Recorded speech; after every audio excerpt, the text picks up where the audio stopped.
Hi guys, ang gagawin natin ngayon ay DIY solar cellphone charger na ang mga parts ay makukuha natin sa bahay. So guys, maghanap na tayo rito sa ating bodega.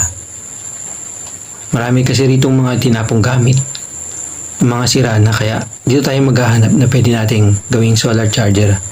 Dito kasi guys sa probinsya namin, pag dumaan ng isang bagyo, mga isang buwan walang kuryente. Kaya naisipan ko tong gawin. So kailangan natin gawin to. So hanap na tayo ng mga parts. So ito guys, nakuha tayo ng solar plates.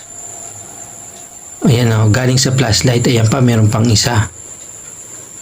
So ngayon guys, hahanap tayo hanggang sa makarami tayo. So ngayon guys, ito na yung mga nakolekta natin ng mga gamit.